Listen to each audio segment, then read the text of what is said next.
Indo-Nepal border. So therein highlighting CNN News 18's story just about 2 years ago. The proliferation of madrasas and mosques in these regions is causing demographic shifts and raising security concerns. Some 4,000 madrasas near the Indo-Nepal border are under scrutiny for foreign funding, particularly from Pakistan and Gulf nations. Muslim migrants, including Rohingya from Myanmar, have settled in Nepal as part of a larger strategy. That's the worry the intel officials have. Post-monarchy, Muslim communities have organized initiatives like community radio stations, schools and charities in cities such as Nepalganj. In Kapilavastu district, Muslims constitute 18% of the population and Islamic influence is quite prominent in this region. Intel sources have also told CNN News 18 that more than 400 mosques and madrasas have been constructed near the Nepal-Bharat border in areas like Uttarakhand and Uttar Pradesh. In Krishnanagar, multiple madrasas including Darul Salam educate students from both Bharat and Nepal. Reports indicate that Hindu symbols on homes and border villages are being replaced with Islamic markings. Now, this demographic shift has expanded also terror routes into Bharat. The ISI has utilized Nepal to fund terrorism in Bharat, particularly in the Jammu and Kashmir region, with cash transfers occurring via local youth back in 2021, and these were actually investigated and found out. Nepalese businessmen have facilitated cash handovers in conduits in Bharat. Organizations like the IM or the Indian Mujahideen, the LET, Lashkar-e-Taiba, and JEM or the Jaish-e-Mohammed have also used Nepal as a hub, as noted in a 2019 US State Department report. Districts such as Banka, Parsa and Rautahat have significant numbers of madrasas, nearly 4,000, mostly near the border, hugging the border in this entire no man's land region. Muslim populations in Banka is 16%, Parsa is 17% and Rautahat is 17.2%, and these are notably concentrated. Key madrasas and mosques include the Aisha Banat Madrasa in Nepalganj, Banka district, Jama Masjid Rahmania in the Bhairava, that is the Rupandehi district, and Shripur Mosque Madrasa in Birganj, that is in the Parsa district. And there is a worry that this could increase, and this is a inorganic demographic shift that is happening in Nepal because of illegals who are coming and settling here, largely Rohingya also included. Abhijit Iyer Mitra, Senior Fellow IPCS, should be joining us any moment now. KV Rajan, former Indian envoy to Nepal, Ambassador Rajan, should be joining us. But first, let's go across to Arun Subedi, former Foreign Affairs Advisor to the Nepal PM, Sher Bahadur Teuba. Arunji, namaste. Thank you for joining us on the broadcast. Namaste, Anandji. Is this concern a genuine one? Have you also noted this demographic shift? Yes, there are protests, pro-monarchy protests in Nepal, but this demographic shift is also something which is not part of Nepal's DNA. It will hurt Nepal in the long run. Yes, we are facing demographic change in different way. In hillsides, we are having very low birth rate and cross-border migration is equally rampant in hillsides. So, in case of Tarai, we are facing different type of demographic problem. First, you are basically concerned here about increase in Islamic population and somehow non-biological children are also getting citizenship of Nepal in particular area. And the religious center and there is also a big Darul Ulum in the district of Sudsari, Bhuta, and there is a presence of Jamaati in different side, different location. Parsa as well as in Rautahat, as well as in Bara, as well as in Krishnanagar, Kapilavastu, and as well as in Banke. So these are the problem we have been facing for a long time, and the birth rate of this particular community is higher than the other indigenous community and other Madhesi community as well as other Pahadi community. and they hardly migrate abroad. That is another factor. And they are always in the cluster, and the getting citizenship for the non-biological children is equally easier for that particular community. And there is also suspicious big investment from different sides. And there is another problem, just some of the intelligence are declassifying at present. Ji. The cross-border votership. Okay. From that particular community in the borderline of Bihar. All right. But I would like to request the Indian intelligence as well as Nepalese intelligence to go through it. How many people of Nepalese citizenships are casting vote in some constituencies of Bihar, and how many Biharis are casting votes in some constituency of Nepal. This is another serious problem. And some of the cluster are being hideout of terrorists sometimes, because it has been already in public notice and already in media. Now there is Ji, please complete. These are the recent problems we have been facing in our Tarai region, and this problem is being bigger problem for our indigenous Muslim as well. See, the overall, correct me if I'm wrong, Arunji, the Abhijit Air Mitra also joins us. The overall indigenous Muslim population in Nepal. I regularly watch him. A lot of people do. Let me first ask you this. The indigenous population, Muslim population of Nepal was never such a big number. Do you believe that ever since Nepal shed its Hindu identity as a Hindu Rashtra, and also the onset of the Communist Party Maoist, and they came into power, you think this influx of non-biologicals, especially from the Muslim community, largely Bangladeshis, Rohingya, all of this has gone up, has increased? Would you agree, disagree? Yes. I cannot link the Maoist politics or communist politics with this influx. But definitely it is a lack of our state. I must agree that. But the influx being happened basically from two communities. One is Rohingya, another is Bengali Muslim, particularly after imposing NRC in Assam.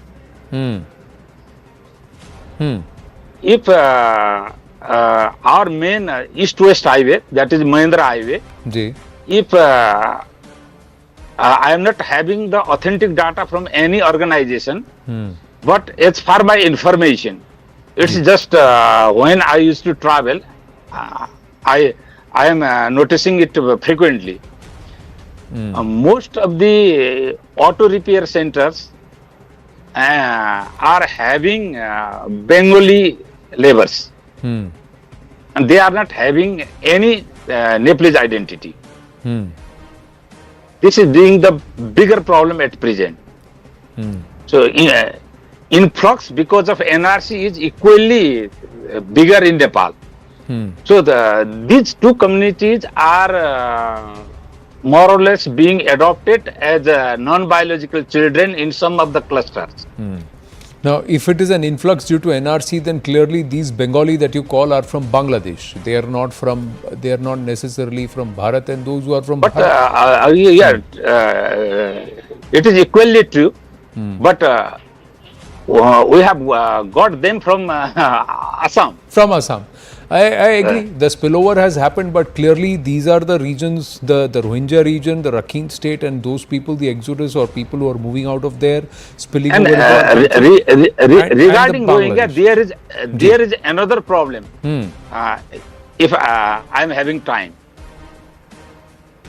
Please. Mr. Anand, I am having time? Yes, please. Complete and then I'll go to the others. Ji. Okay. There is another problem in Pahadi Muslim. They are indigenous, in fact. They are being here before unification of Nepal. and most of the Pahadi Muslims are not from other sides of the South Asia. In fact, their roots goes to Baghdad and Iraq, Right. and Middle East. Now they are being also trained in different way, and because of this factor, Pahadi Muslims are also being indoctrinated. Okay. Being indoctrinated as insurgent, and it is being also vulnerable for community at present.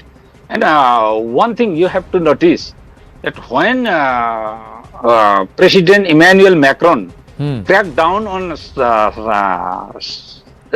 cracked down in France. France, yes. At that time, effigy of Emmanuel Macron was burnt in the district of Shangja. Shengja. So largely the Pahadi Muslims. Yeah. Largely from Pahadi Muslim. So these are apart from demographic problem, we are facing this Islamic insurgency, indoctrination of Islamic insurgency in some of the Pahadi community as well. Okay. Ambassador Rajan is also with us. Ambassador Rajan, namaste. Before I bring in Abhijit Iyer Mitra, your thoughts, sir. There are concerns being raised of the increasing population of Muslims, non-biological, largely, not from Nepal, not indigenous Nepali. In some extent. No, I'm sorry, you're not very audible. I can't hear your question clearly. Could you speak slowly and loudly? Yeah. Ambassador Rajan, can you hear me, sir? This is Anand Narasimhan. Yeah, now I can hear you. Okay. Yes. So there is concern of the growing number of Muslim settlements along the Indo-Nepal border, and they are not necessarily of Nepali origin. And this can cause a huge security concern for Bharat too, because a lot of them are either Rohingya or from Bangladesh, Bengali Muslims who have settled there. Plus, there is also this passage being used by ISI and radical outfits like the IM, JEM and Lashkar. Because as Mr. Arun Subedi was explaining, there is a certain level of radicalization happening among the Pahadi Muslims who are the indigenous Nepalis also. Your thoughts on these concerns that this has all happened, especially in the last decade and a half? Well, you know, there is nothing new about this 1700 kilometer long open border being misused by the Pakistan deep state. Nowadays, it's very fashionable to talk about deep state activities all over the world. But way back in the late 90s, near about 2000, the open border was being openly misused, abused, and the deep state was extremely active. Now, meaning the ISI nexus with the smuggling of narcotics and weapons and counterfeit currency.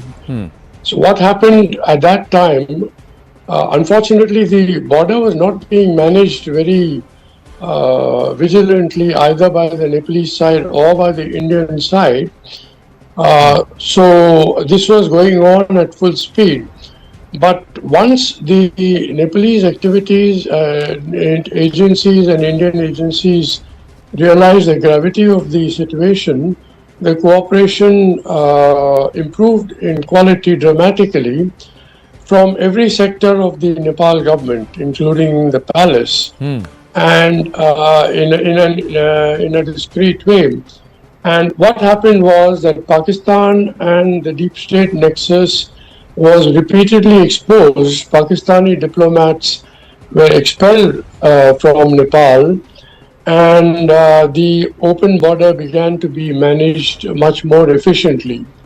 Now, what has happened is, unfortunately, after the new constitution came into being, the transition of Nepal has been seemingly unending. And for the last nearly 2 decades, there has really been very little of effective governance, a lot of corruption, and of course, the Chinese also are getting involved and interested. At that time, the Chinese were willing to be more discreet. Right. But now the Chinese are openly interfering in Nepal's internal affairs. And they have a deep game as far as the China-Pakistan angle is concerned against India. So the combination of instability, poor governance, corruption, the amount of money power that China and Pakistan and the smuggling nexus have between them, they are making full use of this opportunity. Of course, I have to say that on the Indian side, the management has become much more effective. I remember many years ago, it was so poor that UP officials used to advise the Indian ambassador when he crossed on the Indian side of the border not to go about in his flag car because it was a little unsafe in UP. Now the situation is much better. The UP government, the central government, the security forces are much more alert. But there is no room for complacency because instability is a very, very serious problem. Right. And I think we have to take steps, whatever steps are necessary to ensure that the India-Nepal relationship is built on total mutual trust. Because I think in the kind of world disorder that we are seeing before us, the only possibility is for India and Nepal to go in for enlightened bilateralism, which is in their mutual interest. And I hope that will happen before the situation goes out of hand. Wait, Ambassador Rajan, thank you for your thoughts. Just bringing in Abhijit Iyer Mitra. So we have improved our patrolling of the borders. There is a greater, keener sense of understanding and cooperation. But we are still not sure which way the political leadership of Nepal is swinging. The input suggests that it's post the shift of the monarchy, post the advent of the communists, and especially the Maoist leaderships there who have been elected, that we are seeing this kind of a situation, which is also a huge security concern for us as a country. And I just want to underline this for our viewers, that we have tracked this on ground. Our reporter Anvit Srivastava was there across the Indo-Nepal border, especially around the no man's land region sometime in 2023. And it was quite startling and worrying because the entire no man's land had been occupied by these settlements who were largely non-biological. They were not Nepali. Yes, Abhijit Iyer Mitra. So, we have to understand that this kind of migration started getting encouraged by the communist government in West Bengal back in the 70s to shift the demographic balance. Even in sensitive areas like Sylhet, when the partition of Sylhet happened, which is a completely different partition from the rest of India. There were all kinds of things that happened out there, which the communists basically saw to it that population balances changed. This is, if you remember last year, Anand, I was on your program talking about Hemanta Biswa Sarma's comment that 7 districts had become Muslim majority in Assam. They are, what Sir said about Nepal is happening in Assam as well. The issue is, are they Bengali Muslims or are they Bangladeshi Muslims? Because remember, there's a difference between that.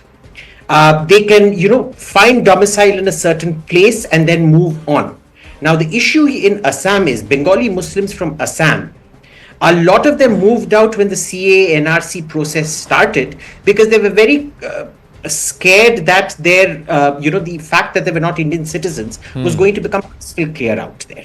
Right? So there has been internalities and there have been externalities. The internalities in this case point to communists. This has been the communist playbook everywhere. It has been the playbook in China. It has been playbook in the USSR. Before the Soviets came to power, they used to say, oh, Muslims are very persecuted. We're going to give you special privileges and all of that. They gave them special privileges. The moment they came to power, guess who was the first person to get killed? All the mullahs and the Muslims. You've seen what China did to Uyghurs in Xinjiang province. So this has been a standard playbook with communists in West Bengal, in China, in the USSR, and we're seeing it. We saw it play out in West Bengal. If you look at the Communist Party of Nepal, they have been offering a lot of bonuses and things like that, all kinds of special privileges and legislation for Muslims, without ensuring that they are Nepalese Muslims and not foreign Muslims coming and settling down there. We are never going to know, are these Bengali Muslims or are they Bangladeshi Muslims transiting through Assam? That is the second problem. Correct. The third problem in all of this is, remember, no two countries have as close a relationship as India and Nepal. We don't need passports, visas to go to each other. You can get a Nepalese citizen can get an Aadhaar card here. A Nepalese citizen can get, you can get, I think, up to joint secretary, maybe even secretary level in government. Without requiring a citizenship of the country. You can't stand for elected office. There's something like that. It is a very close relationship, irrespective of how the political relationship goes. Now, there is a lot of this sort of replacement which happens for India, which refracts on Nepal, or is it actually happening for Nepal and refracting back on India? We don't know that. Until we establish the nature of who these immigrants are to a great deal of certainty, we can't know that, except the one thing we know is it is not a domestic Indian Muslim population boom, be it UP Muslim, Bihari Muslim or Bengali Muslim.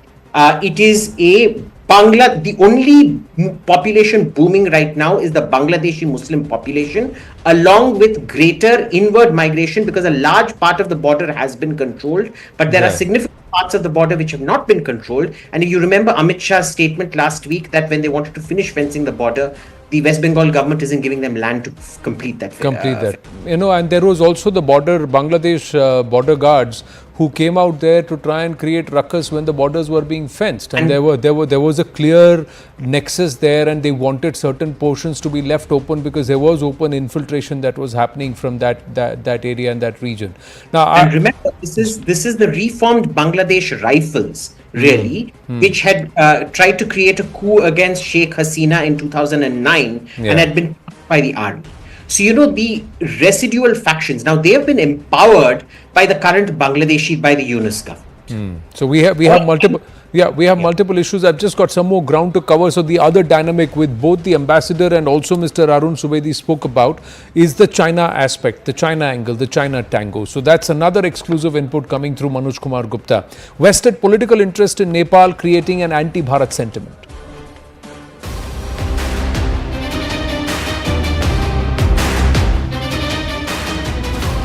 So top intelligence sources have told CNN News 18 that vested political interests are in Nepal have created an anti-Bharat atmosphere for financial gain. Nepalese politicians have aligned with China against Bharat, sources have said, adding that Chinese politicians aim to dominate Nepal and diminish Bharatiya influence in the region. Nepalese leaders like former Prime Minister of Nepal, Prachanda Pushpakamal Dahal, and Nepal Prime Minister KP Sharma Oli support China's agenda for their own benefits. Now, that's the assessment, sources have said. Intel sources say Chinese interference in Nepal has reached a point where they attempted to merge the CPN-UML and CPM-MC parties to strengthen Chinese influence. Quote, Beijing is now implementing a -2 strategy to replace current leaders with China-friendly figures like ex-President Vidya Bhandari and former Maoist commander Nanda Pun, unquote. Well, it remains imperative to talk about this individual in this very context, a former president of Nepal, Vidya Bhandari, now with reports claiming that she is allegedly a lackey of Xi Jinping government. Her countless meetings with the Chinese apparatus, her pro-China tirade becomes too difficult for it to be simply brushed under the carpet. Despite reservations from the then Nepalese Prime Minister Sher Bahadur Deuba and the then Foreign Minister Narayan Khadka against Vidya Bhandari's planned participation in a Global Security Initiative GSI meeting organized by the Chinese Communist Party, President Vidya Devi Bhandari went ahead and took part in it. Nepal had not joined the China-led GSI despite repeated calls from Beijing to support the new security initiative undertaken and announced. Nepal had then cited its policy of non-alignment and refused to join any military alliance or initiative. Well, this definitely irked an expansionist, power-hungry Xi Jinping, who can't not interfere in domestic politics of South Asian nations. And this arises from a dream, the dream of birthing proxies against the Bharatiya state and also furthering the palm and five fingers strategy laid down by Mao Zedong in 1949. This dream of being ahead in the race for ascendancy in South Asian geopolitical dynamics, and to further that dream, the Chinese apparatus seems to be willing to go to any length, influential ops, social media manipulation and whatnot. We must realize that the Chinese have every tactic up their sleeves and Bharat must be careful. This particular individual who invites a lot of suspicion has time and again gone on explicit pro-China rant. On the 26th of May 2021, Vidya Devi Bhandari said, and I quote, "Under the leadership of the CPC, China will continue to achieve greater success on the road of peaceful development." On 27th March 2022, she said CPC has been consistently committed to pursuing the path of democracy and development, striving to the well-being of the Chinese people. 3 years before that, in April 2019, she went on to say Nepal adheres to the One China policy and Nepal will not allow forces to engage in anti-China activities. These are just a few examples in that very, very long list. The China playbook is out there in the open. Are we reading through the lines, and is it a timely reading is a big question. And this arises from a dream, the dream of birth. So that's the story. Let's go across to our guests and try and understand what and how will we counter this, because there are certain areas, there are stations like territorial claims Nepal asserts in Lipulekh, Kalapani, Limpiadhura areas. They are all administered by Bharat but claimed by Nepal on behalf of China. They also provide weather updates for these disputed areas and broadcast weather reports for Pak-occupied Kashmir. So there is a lot of soft and hard moves which are happening. Ambassador Rajan, your take on the Chinese interference and leaders who are being propped up there. There seems to be this constant tussle. And how would you view that with the pro-monarchy protests that are now taking place in Nepal? I think, unfortunately, the situation in Nepal is such that China can and is trying its best to take full advantage of it. And the border question is a very convenient peg on which a lasting irritant can be created between Nepal and India, because, after the constitution was promulgated and the new government came into power and the institution of monarchy was disbanded, shortly after that, what has happened is that the Nepal parliament unanimously passed a resolution endorsing Nepal's claims on the disputed border, including claims it had never made before. Right. And to make things worse, in its wisdom, the Nepal government, under the Prachanda-Oli combination, basically, and without much resistance from the Nepali Congress, although Nepali Congress is definitely not supporting this openly, but what the Nepal government has done in its wisdom is to print on every Nepali 100 rupee note a map of Nepal with the disputed border being shown as part of Nepalese territory. What this means is that every Nepalese citizen for a long time to come will be reminded every time he or she sees a 100 rupee note of the accusation that India is in occupation of Nepalese territory, which is simply not true. Because after 1947, India has not taken any action to change the border.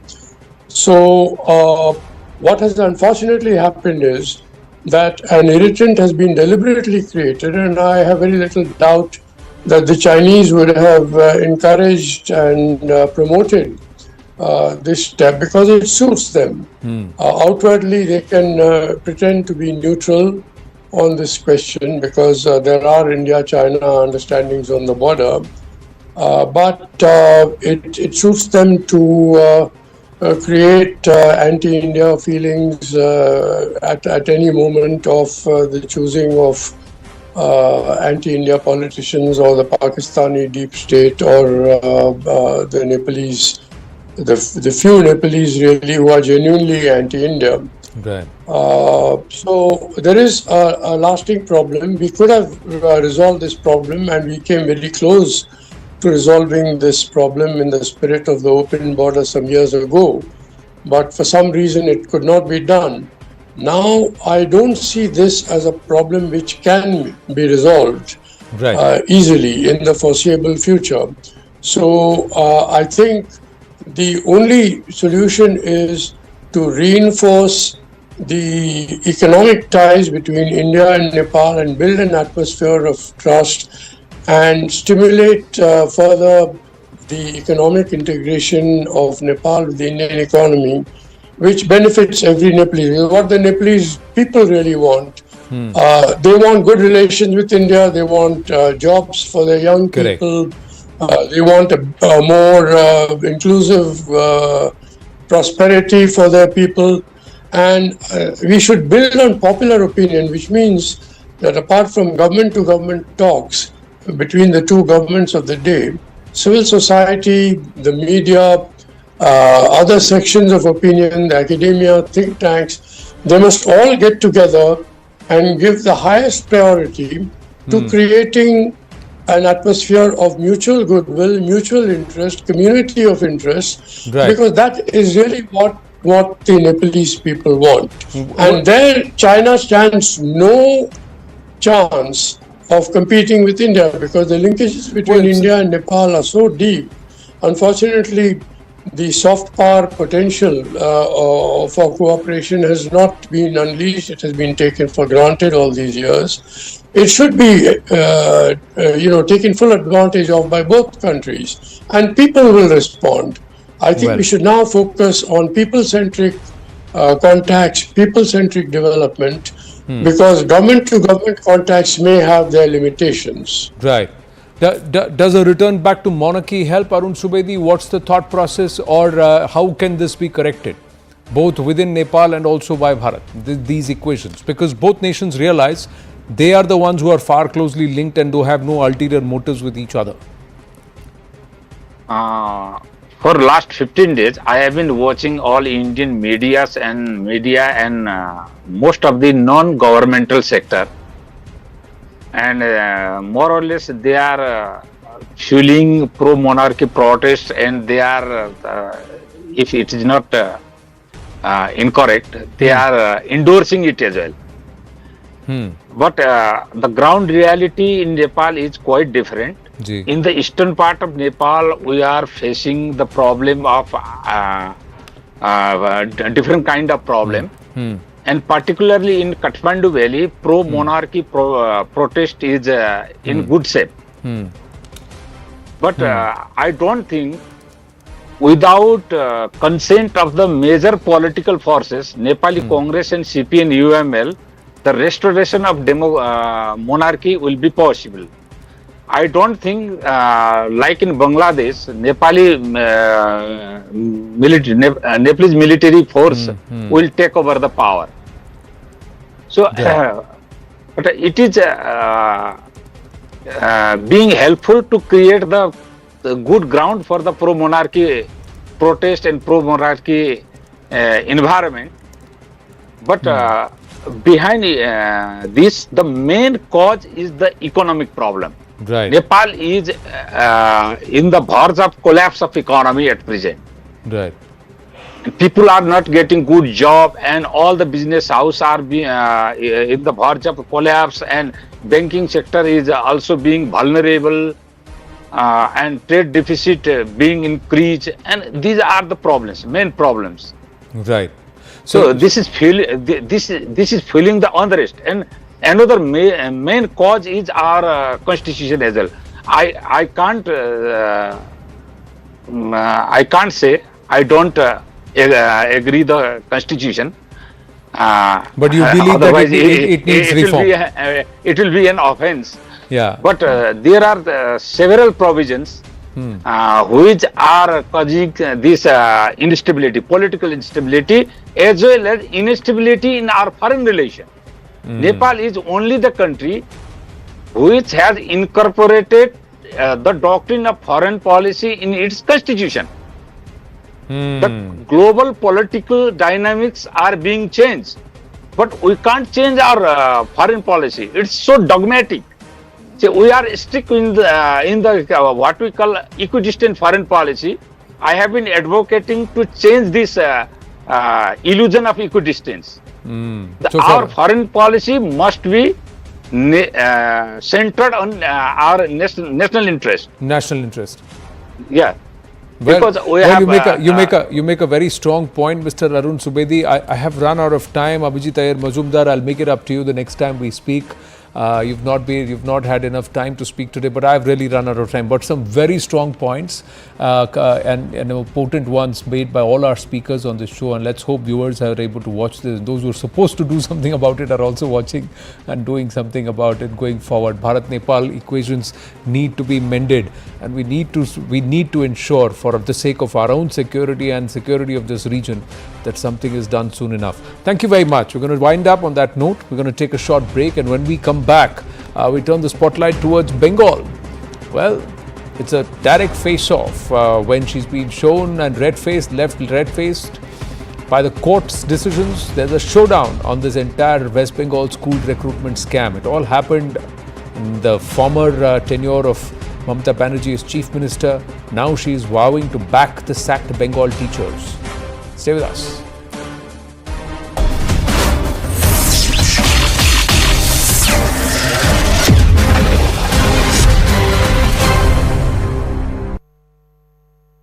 जीरा से प्याज बुझ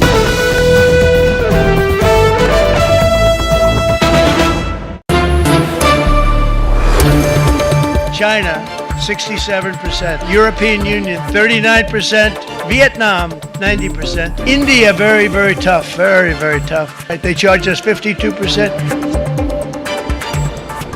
Well, at the moment, the market is reacting to the fact that there was no ameliorative or softer statement from the US or from President Trump over the weekend. On Thursday and Friday, the US markets fell over 10%. The Nasdaq is in bear territory, which means 20% of its highs. When an index falls over 20%, you call it bear territory. The expectation was that after seeing such a fall, which has happened only 3 times before in recent history, during COVID and during the 2008 Lehman crisis, if he doesn't respond to that, then is he likely to not pull back at all? That is the sentiment to which the Asian markets are reacting now. In addition, of course, there is the Chinese retaliation as well. So the markets here are reacting to the fact that there is no ameliorative statement. We will still have to wait and see. An ameliorative statement from the US president to any of the countries can still pull back the market somewhat. What the market is worried if there is a retaliatory statement even from the EU, then it's a global, trade war. China has already called the war. So that's what the market is confused about. It was expected that that big crash was the worst, but that didn't happen. It looks like there will be even worse in terms of Trump holding back, ready to take the immediate pain. His statement was that, some medicine is needed. That's the market's worry, really. It is going to get worse before it gets better. That's the first worry. The second worry is, even when it gets better, the world is going to grow much more slowly than what was expected before the Trump presidency. We are reacting to that. So even when we correct, we are not going to correct back to the previous levels because there is a global slowdown. Actually, only the developed countries and China who have retaliated.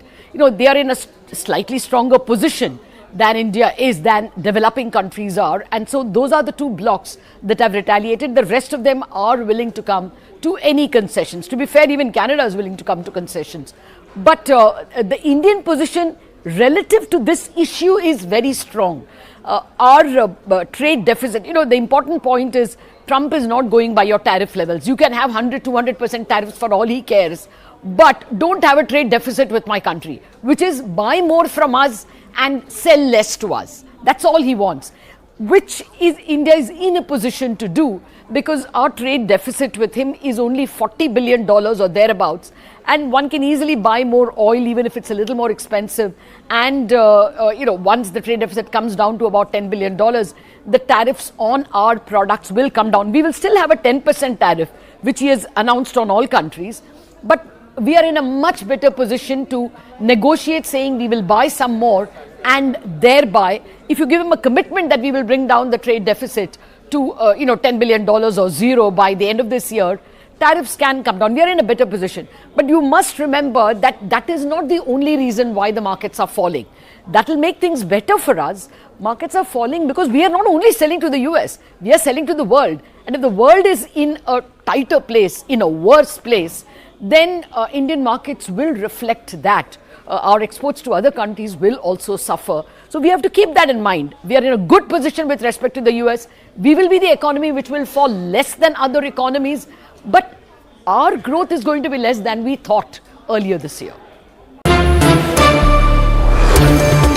China, 67%. European Union, 39%. Vietnam, 90%. India, very, very tough. Very, very tough. They charge us 52%.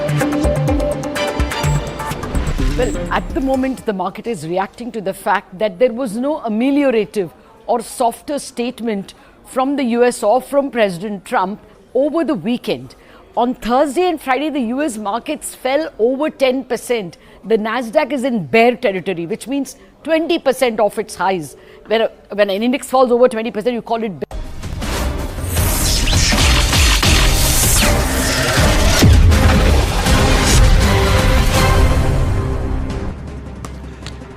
West Bengal Chief Minister Ms. Mamata Banerjee earlier in the day met teachers who lost their jobs following the top court's decision to uphold the Calcutta High Court's order annulling the appointment of over 25,000 teaching and non-teaching staff in state-run schools. Declaring that she does not accept the verdict of the top court, she also vowed to take back the teachers who were sacked from their jobs after the Supreme Court's order.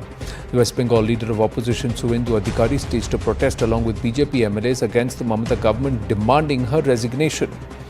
The Bengal CM backed the sacked teachers, questioned the Supreme Court order. She has so far remained silent on former Education Minister Partha Chatterjee's role in the scam. Even her nephew has been summoned and questioned by the ED.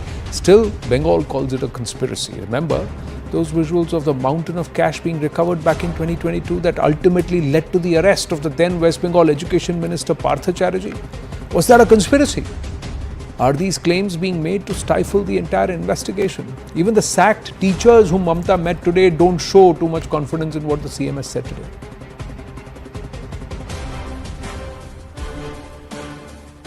ভাববেন না আমরা এটাকে ভালোভাবে মেনে নিতে পেরেছি।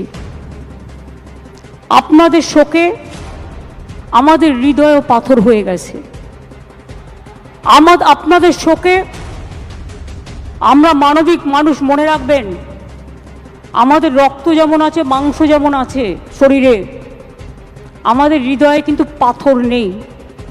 এবং তাই একথা বলার জন্য আমাকে জেলেও ভরে দেওয়া যেতে পারে, কিন্তু I don't care.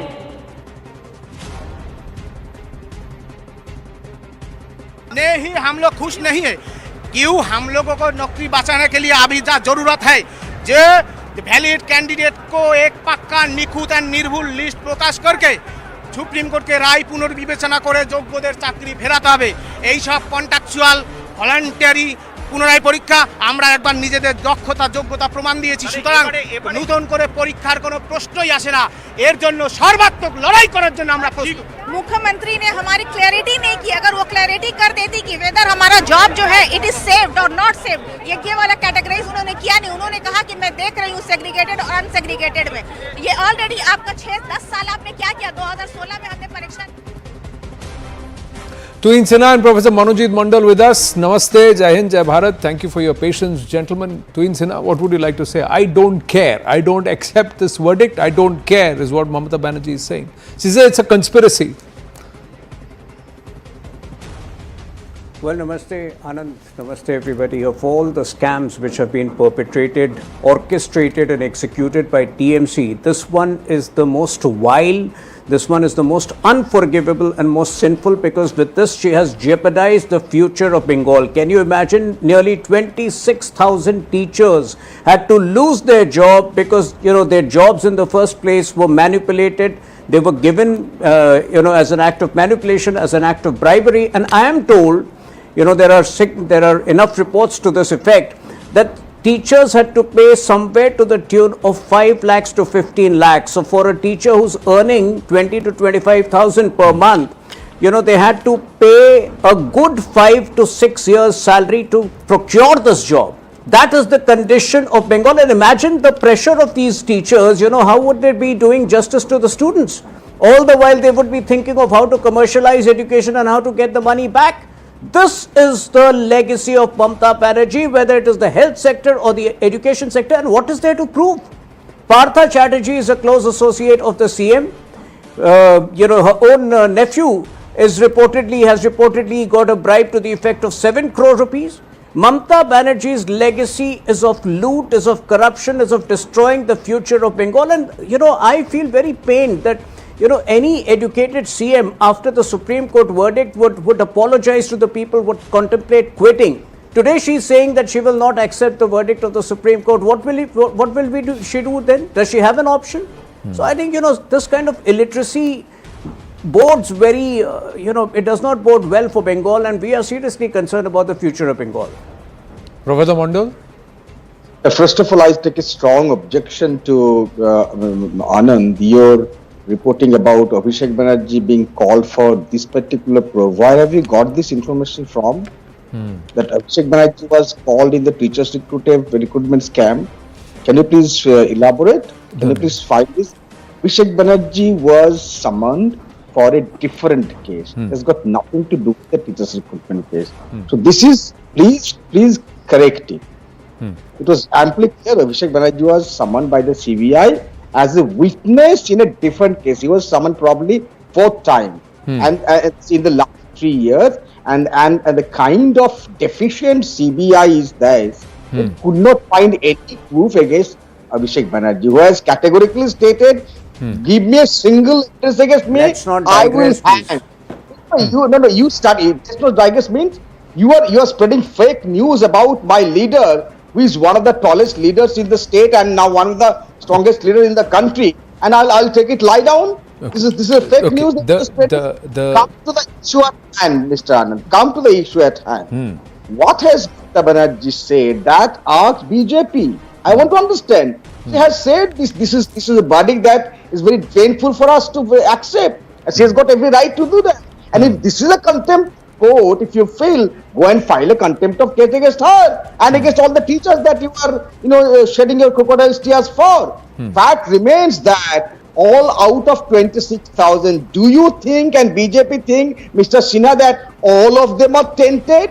And if Partha Chatterjee is a guilty party, what the hell was CBI doing for the last 2.5 years? Show me the charge sheet, hang him. We don't care. We have nothing to do with Mr. Partha Chatterjee. If he is guilty, let him hang. We do not care. But spare the untainted. If you look at the Supreme Court verdict, Mr. Anand, and let us have a sane debate. If you look at the verdict is clearly talking about 2 categories of teachers, tainted and untainted. And that was based on submission, written submission submitted by the SSC, the School Service Commission, the recommending authority in this case, in February 2025, saying that yes, my lord, we can segregate the tainted, untainted. They have even given the number, paragraph number 8 of the submission, that 4,900 could be easily identified. Based on that, the apex court had delivered the verdict.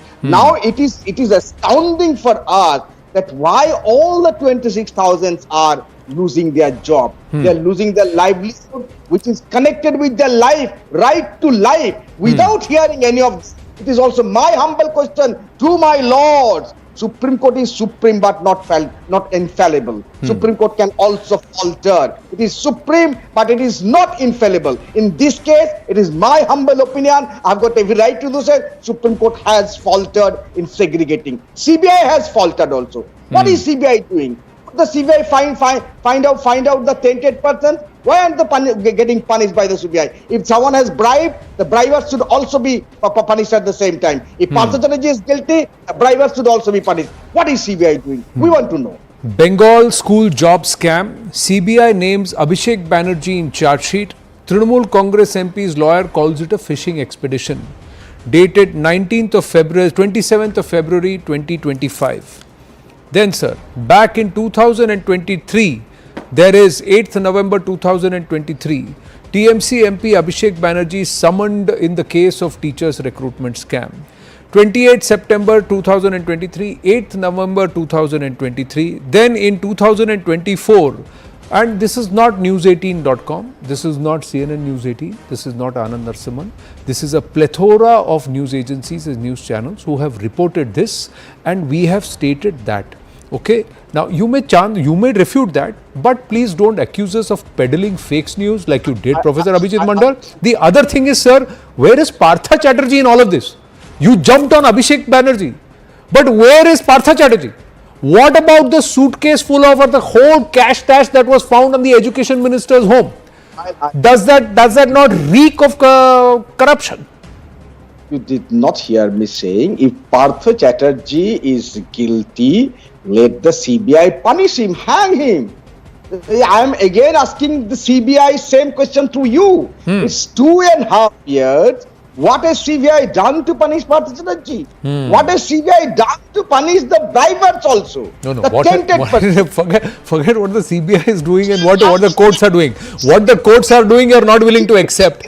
What the courts are doing, you are not willing to accept. No. What the courts are doing, what the courts have appointed on the Calcutta High Court's decision, you are not willing to accept. I don't accept it. I reject it. I don't care. The other thing, what is the CBI doing? What is the CBI? Let me ask you, what has the Trinamool Congress done? Is that not a fair question? Twin Sena, please respond to what Mr. Manojit Mandal is saying. No, you made an accusation at us. We are quoting news reports and it is there over the last 2 years, sir. So please, okay, that stands there. Let's take the debate forward. Yes, let's take the debate forward. Yes, Twin Sena. The whole attitude of TMC is very shameful. They seem to be, wanting to excel in their chosen ignorance. He's asking what has the CBI done to punish? CBI is not meant to punish. It's the court which are meant to punish, and please accept the court verdict. He's saying that Abhishek Banerjee is not involved in this case. He's involved in some case. So probably, the TMC representative knows of some other scams of equally big proportions which will come out very soon. But the fact is that TMC has been a professional at Tolabazi money. There is no sector, whether it is the health sector, education sector, the police, the law and order, there is no sector which is left untouched by the lure, by the greed of their Tola money. And of course, like he mentioned, there are some 8,000 teachers who have been found tainted, and they will not be allowed to take the subsequent exam in the next 3 months. The remaining have a right to take the exam. But why it is important to annul the entire exam? Because the scam was of the highest proportion. Partha Chatterjee cannot do this without the consent of Mamata Banerjee. The buck stops with the West Bengal CM, and she cannot pretend that she was not aware of it. If she has an iota of shame, if she has an iota of integrity in her, she must quit ASAP.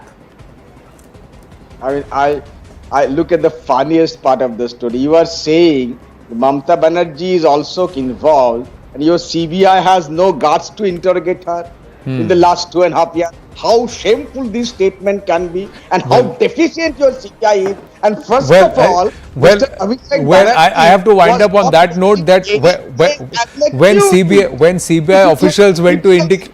One minute, sir. I have to wrap up. When CBI officials went down to investigate one of the top cops of Bengal, what happened to the CBI officials with Mamata Banerjee is very, very open.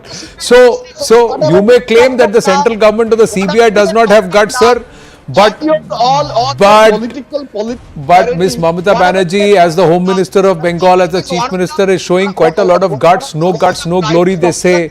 But sometimes showing of so much of guts can also lead to the political fortunes of certain people being gutted. We'll say which way the cookie crumbles. As of now, there are allegations of corruption, and can she shield the corrupt without acting against them is a question that we leave the viewers with. Thank you, Professor Manojit Mandal and Twin Sena. Thank you. With that, we call it a wrap in this edition of The Right Stand. Brass tacks after the break.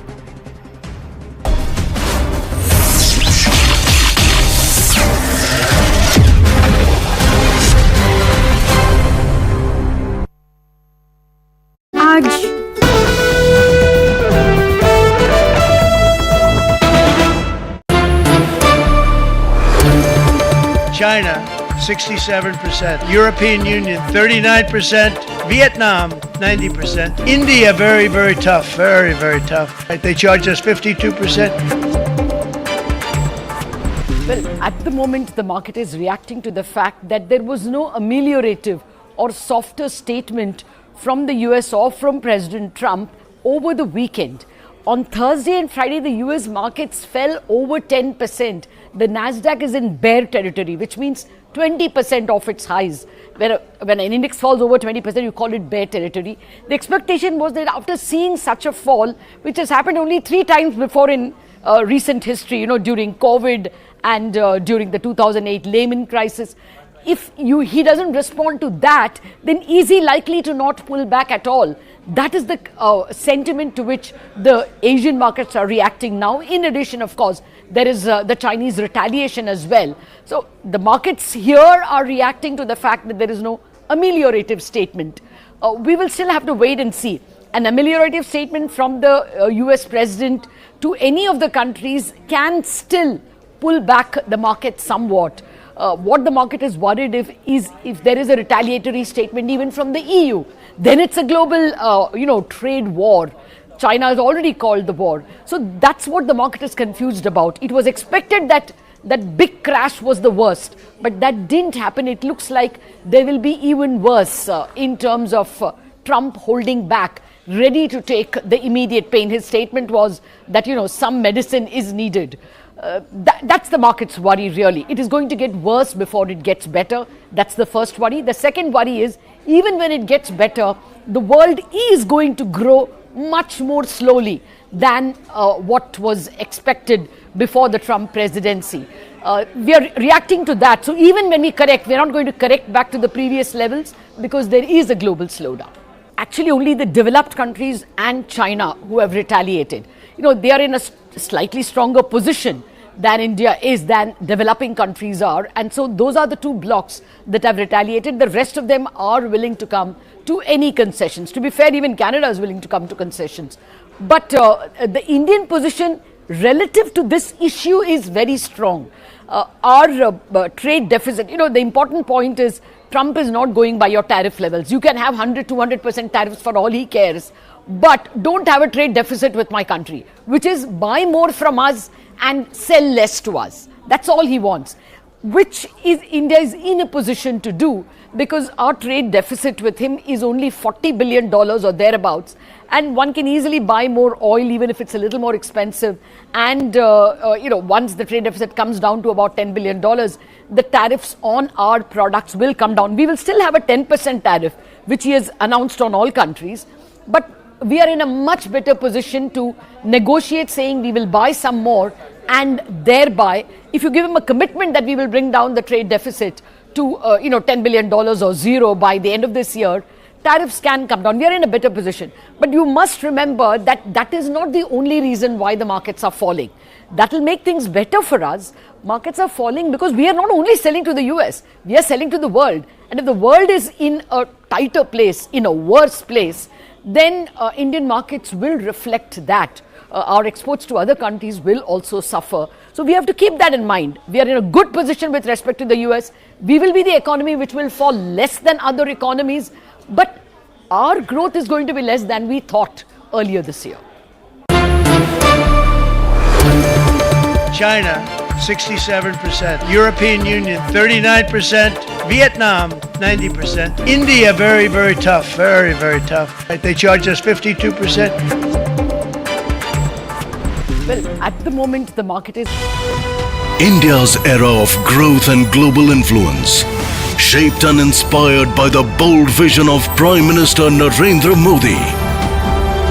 Be a part of a historic moment